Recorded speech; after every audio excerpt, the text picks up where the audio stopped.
नमस्कार, शिक्षा समाचार में आपका स्वागत है। एक नज़र डालते हैं आज के प्रमुख शिक्षा समाचारों पर। क्या है शिक्षा विभाग से इस वक्त की बड़ी खबर। बड़ी खबर देखने को मिल रही है। नेशनल नो यूनिवर्सिटी से common law admission test CLAT कल 2 से 4 बजे तक होगी परीक्षा। लीगल नॉलेज के हर सवाल को 15 से 20 सेकंड का समय दे। वहीं स्टूडेंट को इन महत्वपूर्ण टिप्स से परीक्षा में मदद मिलेगी। वहीं 8 को होगा प्रश्न पत्रों का वितरण। जयपुर जिले में 11 से 22 दिसंबर तक चलेगी अर्धवार्षिक परीक्षा। वही आरपीएससी अब नहीं मिलेगा काउंसलिंग में भाग लेने का मौका। कैट, फोटोग्राफ और सिग्नेचर में सुधार का अवसर मिल रहा है। वहीं एसएससी जूनियर इंजीनियर की आंसर की 13 तक करें डाउनलोड। वहीं पशु चिकित्सा अधिकारी राउंड 3 के इंटू 7 से होंगे। वहीं बड़ी खबर देखने को मिल रही है। जयपुर से सीबीएसई 10वीं 12वीं में डिवीजन डिस्टिंक्शन नहीं। सीबीएसई अब 10वीं और 12वीं की बोर्ड परीक्षाओं में डिवीजन व डिस्टिंक्शन नहीं दी जाएगी। परीक्षा नियंत्रक सान्याम भारद्वाज ने कहा, बोर्ड कोई श्रेणी विशेष योग्यता या प्राप्तांक नहीं देगा। वहीं किसी अभ्यर्थी ने 5 से अधिक विषयों में परीक्षा दी है तो उसे प्रवेश देने वाला संस्थान या नियोक्ता सर्वश्रेष्ठ 5 विषयों पर विचार करने का फैसला कर सकता है।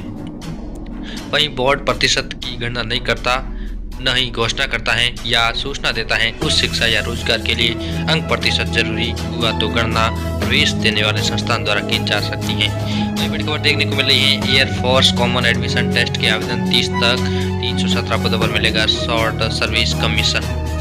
वही बड़ी खबर देखने को मिल रही है। 7 जनवरी को पेपर शुरू होकर 2 जून को होंगे पूरे। सीबीएसई और बोर्ड परीक्षाओं से बड़ा असिस्टेंट प्रोफेसर भर्ती का शेड्यूल 6 माह तक होंगे पेपर। वहीं बड़ी खबर देखने को मिल रही है। सीबीएसई को लेकर के सीबीएसई ने खत्म की वर्षों पुरानी परंपरा। 10वीं और 12वीं में नहीं मिलेगी डिस्टिंक्शन और डिवीजन। वहीं 15 फरवरी से होंगी परीक्षा स्टार्ट। केंद्रीय माध्यमिक शिक्षा बोर्ड की ओर से सीबीएसई 10वीं और 12वीं की परीक्षा फरवरी में आयोजित होनी है। ये एग्जाम 15 फरवरी 2024 से शुरू होंगे जो कि अप्रैल तक चलेंगे। उसके लिए जल्द ही डेट शीट जारी होने की उम्मीद है। हालांकि अभी बोर्ड ने इस संबंध में कोई जानकारी नहीं दी है, लेकिन उम्मीद है कि इस महीने बोर्ड टाइम टेबल जारी कर देगा। इसलिए स्टूडेंट को सलाह दी जाती है कि वे अपनी तैयारी पूरी रखें, जिससे उन्हें एग्जाम की तैयारी के दौरान कोई मुश्किल न आए। वही अजमेर से बड़ी खबर देखने को मिल रही है। 7 जनवरी को पेपर शुरू होकर 2 जून को होंगे पूरे। सीबीएसई और बोर्ड परीक्षाओं से बड़ा असिस्टेंट प्रोफेसर भर्ती का शेड्यूल 6 माह तक होंगे पेपर। वहीं इग्नू यूजीपीजी परीक्षा शुरू 9 जनवरी तक चलेगी। वहीं पशु चिकित्सा अधिकारी भर्ती परीक्षा 30 श्रेणी के इंटरव्यू 7 से शुरू होंगे। वहीं ये रहेगा टाइम टेबल। 17 मार्च से स्टार्ट होगी और 2 जून तक होगा। वहीं बड़ी खबर देखने को मिल रही है। चयनित उत्कृष्ट पशुपालकों का किया जाएगा सम्मान। राज्य स्तर पर मिलेंगे 50,000 रुपये, पंचायत समिति पर 10,000 व जिला स्तर पर 25,000 रुपये मिलेंगे।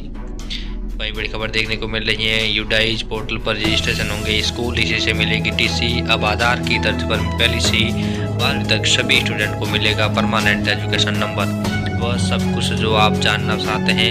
यूडाइज पोर्टल में 3 मॉड्यूल होंगे। वहीं फर्जी टीसी पर लगाम लगेगी। वहीं बैन होगा सभी दस्तावेज मान्य। वहीं T20 ऑस्ट्रेलिया को हराकर भारत को 3-1 की अच्छी बढ़त हुई। वहीं सीबीएसई अब 10वीं और 12वीं में डिवीजन डिस्टिंक्शन नहीं होगा।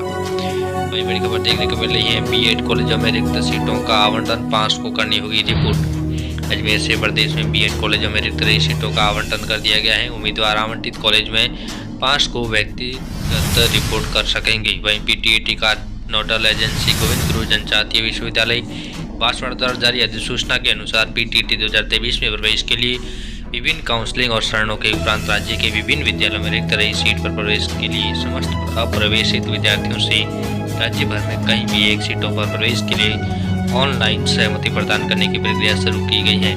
इसमें वे विद्यार्थी शामिल हैं जो काउंसलिंग फीस जमा कर चुके हैं या पूरी फीस भर चुके हैं या अभी तक किसी भी तरह से अप्रवेशित हैं।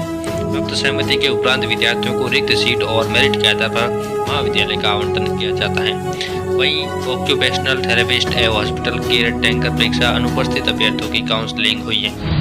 वहीं बड़ी खबर देखने को मिल रही है। ऐच्छिक विषयों का प्रस्तावित परीक्षा कार्यक्रम हुआ जारी। सहायक आचार्य, पुस्तकालय अध्यक्ष, शारीरिक प्रशिक्षक अनुदेशक परीक्षा। वहीं आरपीएससी ने शुक्रवार को सहायक आचार्य, पुस्तकालय अध्यक्ष एवं शारीरिक प्रशिक्षण अनुदेशक प्रतियोगी परीक्षा 2023 कॉलेज शिक्षा विभाग के ऐच्छिक विषयों के प्रश्न पत्रों का प्रस्तावित परीक्षा कार्यक्रम जारी कर दिया गया है। विस्तृत सूचना आयोग की वेबसाइट पर उपलब्ध है। वहीं बड़ी खबर देखने को मिल रही है। शिक्षा विभाग से के अधिकारी करेंगे कामकाज का निरीक्षण। प्रदेश के सभी सीनियर सेकेंडरी स्कूलों में शनिवार को लाइब्रेरी डे मनाया जाएगा। वहीं 5 या ज़्यादा विषयों में प्रदर्शन से होगी परख। सीबीएसई ने बदले नियम। 10वीं और 12वीं बोर्ड की परीक्षा 15 फरवरी से 14 अप्रैल तक होने की संभावना। हेल्पलाइन नंबर पर पूछ सकते हैं सवाल। वहीं इसी माह डेट शीट जारी होने की पूरी उम्मीद जताई जा रही है। वहीं डीएसजे में डिजाइन आइडेंटिटी पर कार्यशाला लिखवाएगी। बड़ी खबर है, गुलाबी सर्दी में राजनीति गर्म। दोनों दलों में आला कमान स्तर पर की जा रही है मॉनिटरिंग। अब जोड़ तोड़ गठजोड़। एग्जिट पोल के बाद भाजपा और कांग्रेस का सीक्रेट प्लान। वहीं बाड़ाबंदी की भी तैयारी। कड़े मुकाबले में फंसी 50 सीटों को लेकर बनी रणनीति। जीतने वाले प्रत्याशियों को लाने के लिए हेलीकॉप्टर शॉट तैयार। सीएम ने लिया अपने प्रत्याशियों से फीडबैक। वहीं इधर मौसम में भी धुंधला का साथ दिख रहा है। वहीं इन पर रहेगी बड़ी नज़र। मेवाड़ के अंतर्गत बाफ बीजेपी और निर्दलीय काफ़ी प्रभावी हैं। डूंगरपुर में 2 सीटों पर बीजेपी आगे हैं और 2 मुकाबले में है। उदयपुर में 3 सीटें मुकाबले में है। चित्तौड़गढ़ में 1 निर्दलीय संभावित हैं। बांसवाड़ा में 1 पर बाफ और 1 सीट पर कड़ी टक्कर है। प्रतापगढ़ में बाफ के कारण दोनों सीटें फंसी हुई हैं। तो वहीं मारवाड़ के अंतर्गत नागौर जिले में 1 पर आरएलपी आगे हैं और 1 में मुकाबला है। जोधपुर में 2, बाड़मेर में 3, पाली में 1 और जालौर में 3 नजदीकी मुकाबले हैं। तो वहीं हाड़ौती के अंतर्गत कोटा में 2, बारा में 1 और बूंदी में 2 नजदीकी मुकाबले वाली सीटें हैं। शेखावाटी के अंतर्गत सीकर में क्लोज फाइट वाली 3, झुंझुनू में 2 और सूरू में 2 सीटें मुकाबले में हैं। तो वहीं गंगानगर हनुमानगढ़ में 3 निर्दलीय दोनों दलों के नाक में दम किए हुए हैं, जबकि 3 सीटें कड़े मुकाबले वाली रहेगी। वहीं ब्रज मेवात के अंदर भरतपुर में 2, करौली में 2 और अल्टवार में 5 सीटें कड़े मुकाबले में फंसी हुई हैं। वहीं ढूंढाड़ जयपुर में 5 और दौसा में 2 सीटें फंसी हुई हैं। अजमेर में 2 से 3 सीटें, जबकि भीलवाड़ा में अन्य भी बाजी मार सकते हैं। सवाई माधोपुर में 1 सीट मुकाबले में फंसी हुई है। वहीं बड़ी खबर देखने को मिल रही है इतिहास को लेकर के। इतिहास में अमर है आज का दिन। 162 वर्ष पहले ब्रिटिश सेना की सहायता के लिए मेंशन आया था आउआ। मॉकमेसन का सिर कलम कर लटका दिया था आउआ किले की प्राचीर पर। वहीं कुशाल सिंह चंपावत की अदम्य साहस के आगे हुआ परास्त। वही जोधपुर ने अंग्रेजों का दिया था साथ। सेलावास में भी ये गवाह हो गया था। आज के लिए इतना ही। तब तक के लिए धन्यवाद। जय हिंद, नमस्कार।